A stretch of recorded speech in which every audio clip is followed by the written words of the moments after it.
मुझे लगता है नरेंद्र मोदी अग्रज शब्द उसके बहुत अच्छा है। हाँ, अग्रज जो है, अग्रज शब्द सही कहा विनोद जी आपने।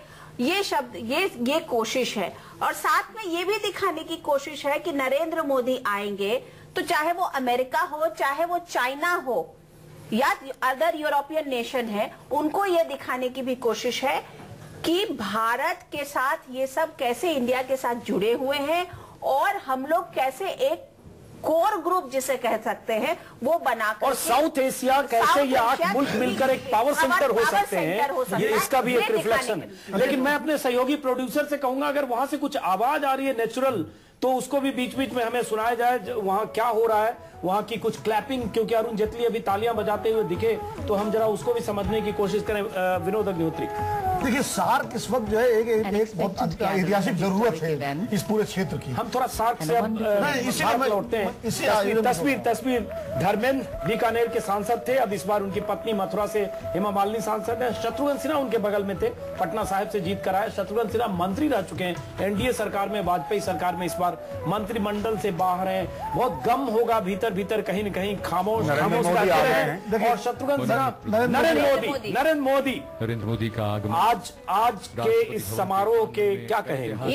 Hero of the event, hero of the day, क्या कहें वीरेंद्र कपूर? देखिए, दूल्हा हैं आज के, बिल्कुल बारात के, आज जो बड़ी बारात है उसके दूल्हा हैं। पूरा देश देख रहा है, पूरा जगत देख रहा है। Prime minister designate. और आप ये भी देखिए, छोटी सी पॉइंट है कि वो स्कॉर्पियो नहीं छोड़ी उन्होंने, बीएमडब्ल्यू ने नहीं ली। एक बहुत दिलचस्प, सही आपने कहा, तस्वीरें देख रहे हैं। नरेंद्र मोदी आए, भारत के प्रधानमंत्री, 15वें प्रधानमंत्री नरेंद्र मोदी शपथ लेने के लिए पहुंच चुके हैं राष्ट्रपति भवन के परिसर में। ऐतिहासिक तस्वीरें। 10 साल पहले किसी ने नहीं सोचा होगा कि इस देश में नरेंद्र मोदी 10-15 साल पहले जब दिल्ली में थे, तब जब महासचिव थे, तब जब 1 बेडरूम के कमरे में रहते थे दिल्ली में बीजेपी के महासचिव के तौर पर, तब जब गुजरात गए, तब नरेंद्र मोदी ने खुद नहीं सोचा होगा कि इस देश के प्रधानमंत्री 282 सीटों के साथ बनेंगे। सबसे हम ये अनुवादा जी तस्वीरें एक बार हम देख रहे हैं वहां से। देखिए, नरेंद्र मोदी का जो पूरा इनकी पूरी अगर पॉलिटिकल लाइफ को भी देखिए तो वो एक इवेंट मैनेजमेंट की तरह ही मैनेज्ड है, मैनेज टू द टी। जिस तरीके से वो गुजरात गए और मुख्यमंत्री बने, और 10 साल का जो उनका पूरा सफर है वो बहुत ही बेहतरीन तरीके से पॉलिटिकली इवेंट मैनेज्ड जर्नी है। इस जर्नी को और आप कुछ नहीं कह सकते हैं।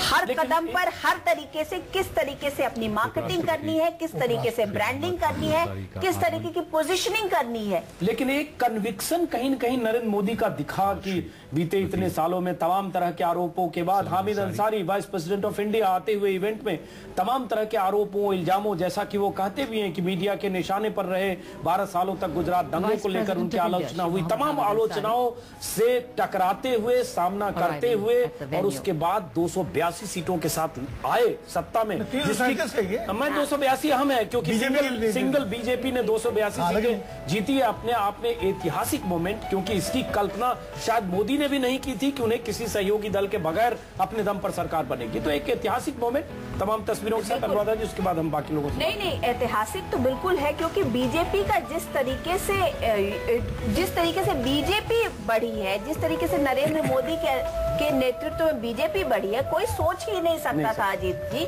कि बीजेपी का ये रुतबा हो जाएगा, ये रुतबा आज हो जाएगा कि बीजेपी जो है वो आज की डेट में जिसे कह सकते हैं हर चीज अच्छा इज इक्वल टू बीजेपी। बिल्कुल। अब यहाँ से हम अनुराधा जी, अगर हम आगे की फ्यूचरिस्टिक नई सरकार की तस्वीर पर देखें, अगली पंक्ति में जो लोग बैठे हैं, प्रधानमंत्री डेजिग्नेट, जो कुछ मिनट के बाद शपथ ले चुके होंगे, नरेंद्र मोदी, उनके बगल में राजनाथ सिंह, सुषमा स्वराज थोड़ी गमगीन लग रही है। वैसे सत्ता में उनकी भागीदारी तय है, जो 4 अहम मंत्रालय हैं उनमें सुषमा स्वराज हैं, विदेश मंत्री के तौर पर शपथ लेंगी, लेकिन सुषमा स्वराज भीतर से लेकिन अजीत जी ये बड़े प्रोटोकॉल के तहत है। राजनाथ सिंह क्योंकि वो बीजेपी के अध्यक्ष हैं, सुषमा स्वराज क्योंकि वो लोकसभा में अभी विपक्ष की नेता थी, अरुण जेटली क्योंकि वो राज्यसभा में नेता थे। उसके बाद और लोग आए, उसके बाद वेंकैया नायडू बीजेपी के पूर्व अध्यक्ष रहे, नितिन गडकरी पूर्व अध्यक्ष रहे। तो ये एक बड़े प्रोटोकॉल और उस तरीके से मिला करके हर का देख। और हमारे पूर्व प्रधानमंत्री मनमोहन सिंह नवाज शरीफ के बगल में बैठे हैं। नवाज शरीफ पाकिस्तान से खास तौर से आए हैं और उसी पंक्ति में सार्क देशों के बाकी राष्ट्राध्यक्ष भी बैठे हैं। वीरेंद्र कपूर जी। नहीं, पर मैं आपको एक ये बताना चाहता था कि जिस तरह से आप विरासत पंक्ति में लोग बैठे हैं, ये प्रोटोकॉल में सीनियरिटी नहीं जताता है। आप ओथ ले लीजिए पहले नंबर पे या तीसरे नंबर पे, हम लोग क्या करते हैं, सोचते हैं कि क्योंकि वोट ले रहे हैं। नहीं वीरेंद्र जी, मैंने ये कहा कि ये सिटिंग जो है प्रोटोकॉल के लिहाज से है। सिटिंग उन्होंने कहा, पर कैबिनेट में कैबिनेट की बात मैंने नहीं की, मैंने सिटिंग की बात। हो सकता है कि ओथ भी इसी ऑर्डर में ले। कैबिनेट में तो प्राइम मिनिस्टर ही डिजिग्नेट करते हैं। ये बताना जरूरी है सिटिंग क्या। लेकिन हम जरा सरकार के चेहरों की बात करें, क्योंकि आपने भी बहुत सालों से कवर किया है। यहाँ से अब सरकार की कार्यशैली कैसे बदल जाएगी? मोदी की सरकार, मनमोहन सिंह की सरकार, एक ऐसी सरकार देखने जा रहे हैं जिसमें बहुत सारे संभावित चेहरे नहीं हैं, बहुत नए चेहरे हैं। कैसे ये सरकार काम करेगी? इस सरकार, आप बहुत आसान सवाल पूछते हैं। इस सरकार की कार्यशैली, सफेद काला और सफेद, इस खासकर जो सरकार जा रही है और जो आ रही है उसमें जमीन आसमान का फर्क होगा। इसीलिए तो आसान पूछा था कि आप बता पाए। एक प्रधानमंत्री जो पावर नहीं थी, एक प्रधानमंत्री जो पावर को अपने पास कर लेता है, तो उसके चार्ज ये है कि ऐसा प्रधानमंत्री कंट्रोल फ्रीक है कि सब कुछ कहाँ क्या हो रहा है। आपने नोटिस किया होगा कि आज जो रेलवे दुर्घटना हुई तो प्रधानमंत्री ने खुद, जो होने वाले प्रधानमंत्री, ऐसा पहले नहीं हुआ। आप ये देखिए, हैरत में जो हमला हुआ तुरंत अपने कॉन्स्टिट्यूशन से बात करी। और तो ये जो है हैंड्स ऑन आदमी है। ये हमारे देश में जो पैरालिसिस की सरकारी, इनफैक्ट आजकल जो जोक चल रही है कि कांग्रेस पार्टी ना सरकार दे पाई, अब अच्छा ऑपोजिशन भी नहीं दे पाएगी क्योंकि बने नहीं 44।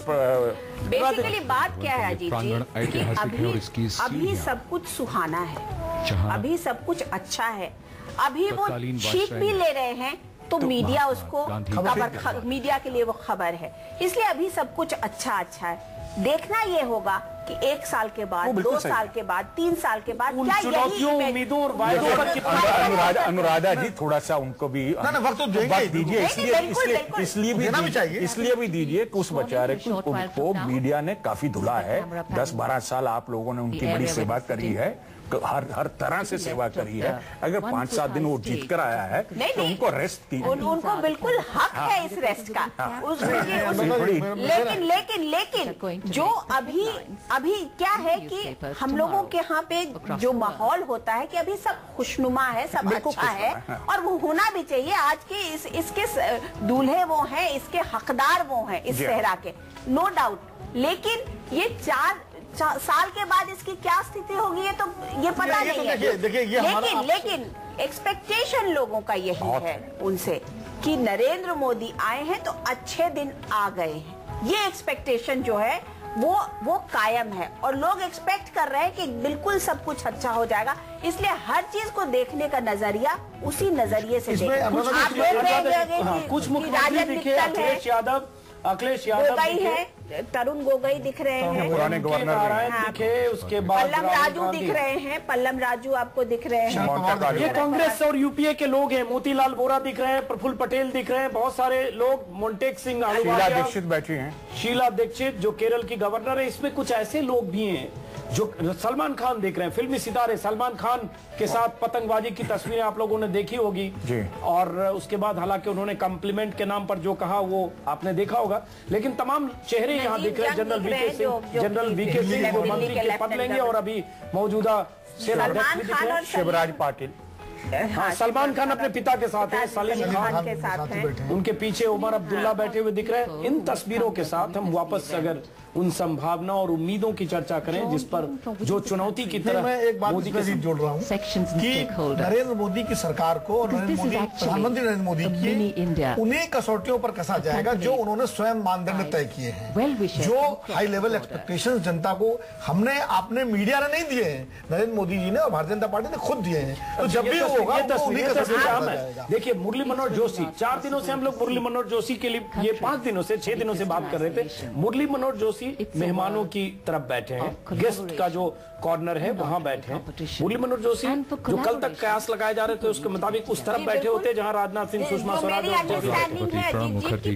राष्ट्रपति प्रणब मुखर्जी कुछ देर में शपथ ग्रहण समारोह में ताजपोशी हो रही है मोदी की, वहां पहुंचने वाले हैं राष्ट्रपति Pranab Mukherjee. escorted by his ADCs. आप कुछ नहीं, मैं ये कह रही थी कि जो मेरी अंडरस्टैंडिंग है कि मुरली मनोहर जोशी जी का नाम कल तक डिफेंस मिनिस्टर के पद के लिए चर्चा में था, तो ऐसा नहीं है कि कयास सिर्फ लगाए जा रहे थे, लेकिन किसी और कारणों से 75 का एक ब्रैकेट लगा दिया कि जिसकी उम्र 75 है।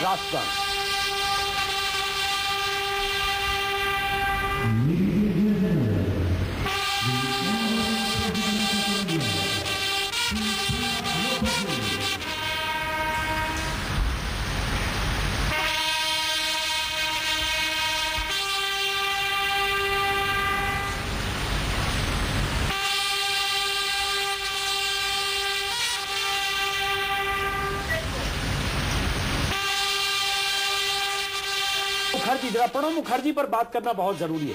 प्रणब मुखर्जी राष्ट्रपति बने, बहुत एक तरह से खींचतान के बाद आपने सबने देखा, ममता बनर्जी ने सोमनाथ से लेकर और एपीजे का नाम प्रपोज किया, मुलायम सिंह के साथ प्रेस कॉन्फ्रेंस किया और उसके बाद आखिरकार प्रणब मुखर्जी बने। प्रणब मुखर्जी आते हुए प्रणब मुखर्जी के लिए भी थोड़ा एक चौंकाने वाली तस्वीर होगी अगर वो यूपीए 2 में होते।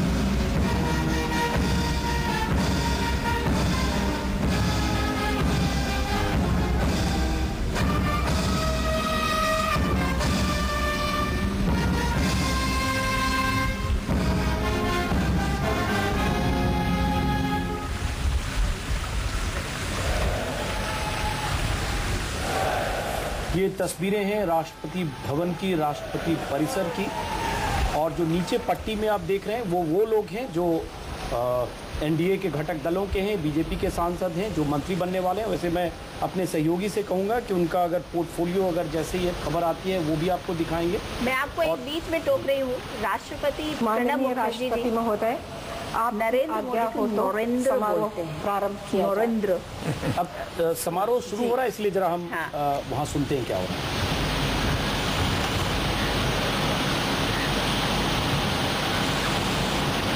Prime minister Shri Narendra Damodar Das Modi,